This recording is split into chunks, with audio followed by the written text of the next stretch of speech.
Bem-vindos ao Historizando! O nosso assunto de hoje, o nosso curta Historizando de hoje é sobre o Canal do Panamá. Então, se você quer entender um pouco sobre a história desse canal e por que isso envolve imperialismo, por que envolve independência, por que envolve disputas comerciais, continua assistindo esse vídeo. E não se esquece que eu também estou no Instagram, @historizandotati, com mais conteúdo para você. O Canal do Panamá foi inaugurado em 1914, mas os interesses por trás do Canal do Panamá já existiam há bastante tempo. Mesmo porque, para quem não sabe, é uma ligação aí entre os oceanos Atlântico e Pacífico e principalmente para muitos países na Europa evitariam um longo processo aí de contorno no continente da América do Sul para chegar a alguns lugares. Não só isso, mas muitos navegadores temiam o chamado Estreito de Magalhães, que é justamente um local, uma região de difícil acesso na navegação. Logo, o Canal do Panamá foi essencial para tudo isso. Porém, mesmo aí sendo inaugurado em 1914, essa história já vem de períodos anteriores, mais especificamente no século XIX. Século XIX esse que a gente já estudou bastante aqui no Historizando, vou deixar linkado aqui para vocês, principalmente com relação ao imperialismo.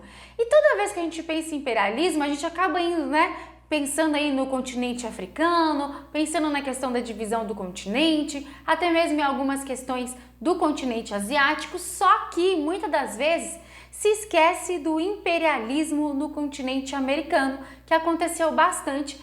E aqui também no Historizando a gente já conversou, principalmente quando a gente fala de doutrina Monroe e de política do Big Stick, envolvendo os Estados Unidos tentando controlar ao máximo o continente americano.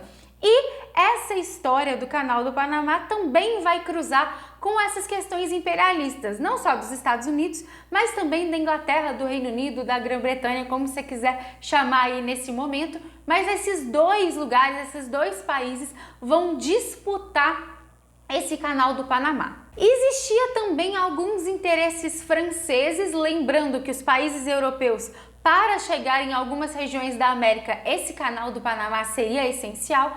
E uma coisa importante de se saber aqui é que não necessariamente seria no Panamá, mas poderia ser também na Nicarágua, como se tentou aí construção desse canal na Nicarágua. Então existia essa disputa também com relação a essas duas regiões na América. Em 1846, então em meados aí do século XIX, um tratado entre os Estados Unidos e a Colômbia dava aí algumas concessões para os Estados Unidos para a construção desse canal no Panamá. Porém, a Colômbia tinha o total controle sobre a região.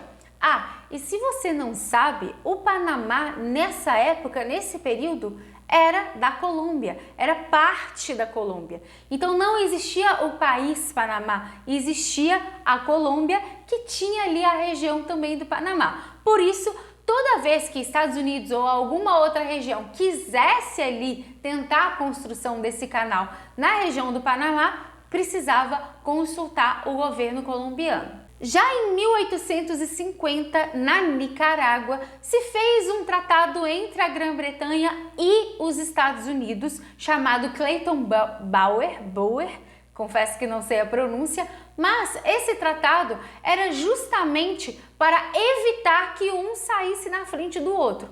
Como ambos tinham influência nessa região da Nicarágua, eles fizeram um tratado para que, caso alguém fosse construir o canal, caso algum desses países fosse construir o canal na região da Nicarágua, precisava consultar o outro.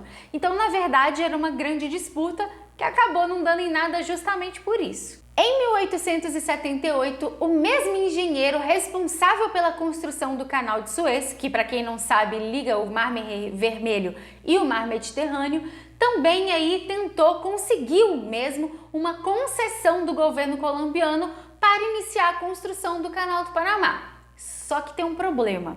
Ele, mesmo com toda a inteligência e estrutura que ele utilizou para construir o canal de Suez, não foi o suficiente para construir o canal do Panamá. Inclusive em questões geográficas, de localização, de terreno, de clima, tudo isso não ajudou em nada e a empresa dele acabou falindo. Não só isso, mas vários ali que estavam responsáveis pela construção acabaram morrendo ou de febre amarela ou de malária na mesma região. Então essas doenças contribuíram para o fracasso dessa primeira tentativa aí de fato de construção do Canal do Panamá. O presidente Roosevelt, muito conhecido inclusive pela questão do Big Stick, né, que a gente já conversou mais de uma vez aqui no canal, que é uma das formas imperialistas dos Estados Unidos mais violentas, não a única, mas uma das. Ele vai tentar então novamente fazer um acordo com o governo colombiano. E nesse acordo ele propõe que, além dos Estados Unidos construir o Canal do Panamá, eles ficariam aí com o comando, domínio e administração desse Canal do Panamá durante 99 anos. Em troca, pagaria uma quantia de 10 milhões de dólares para o governo colombiano e não só isso, mas pagaria 250 mil dólares anuais enquanto usasse o Canal do Panamá. Além da construção do Canal do Panamá e da total administração, também aí envolvia um território no entorno desse Canal do Panamá. Só que tem um porém, o governo colombiano não vai aceitar esse acordo. Então, qual que vai ser a estratégia do Roosevelt, né? Os Estados Unidos vão cruzar os braços e não vão conquistar o que eles querem? Bom, o histórico dos Estados Unidos é meio que o oposto disso, né? Então, qual que foi a estratégia, né? Já que o Canal do Panamá tinha de fato um grande interesse comercial, como existe até hoje, mas naquela época muito mais. Bom, já que os colombianos não vão ceder, vamos para os panamenhos, porque existia já uma questão nacionalista do Panamá frente aí ao governo colombiano. O que o Roosevelt faz? Vai apoiar o Panamá, vai apoiar nacionalistas do Panamá a tornarem-se independentes aí do governo colombiano. Bom, já que a Colômbia não me ajuda, eu vou atrapalhar a Colômbia. E foi exatamente isso que aconteceu. Cedeu aí inúmeros apoios para esses nacionalistas panamenhos e não só isso, mas ameaçou o governo colombiano que caso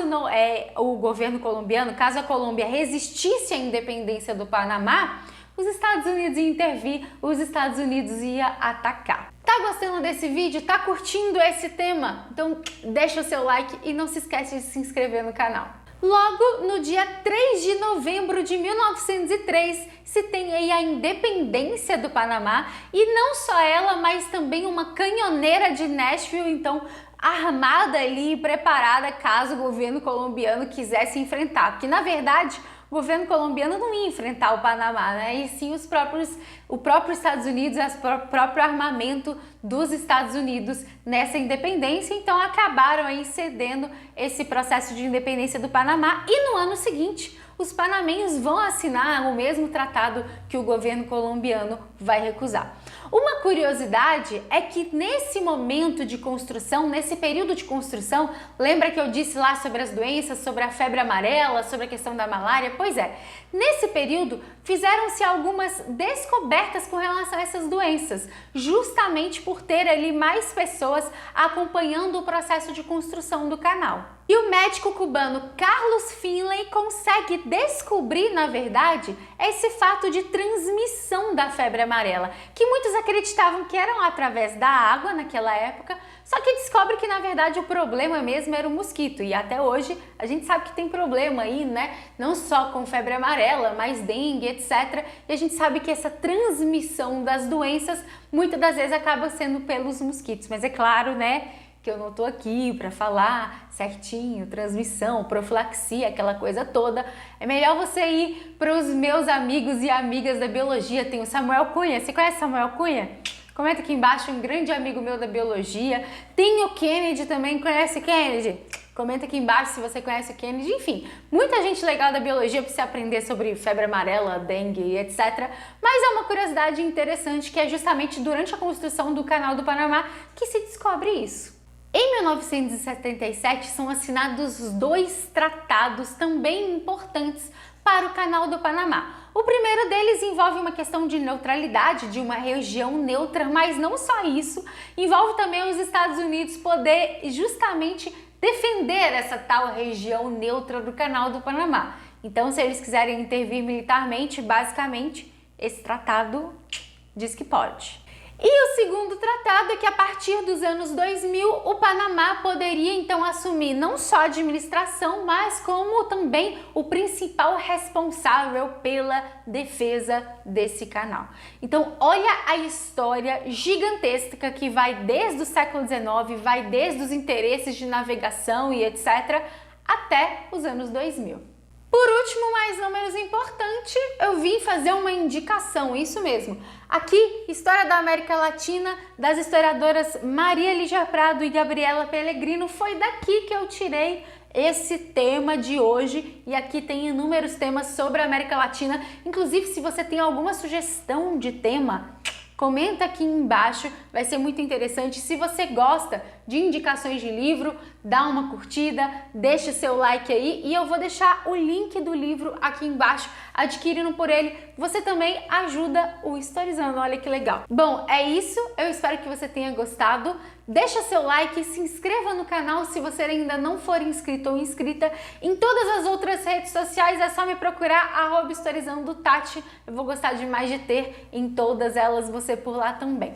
Combinado? Muito obrigada pela sua atenção, um beijo e até a próxima!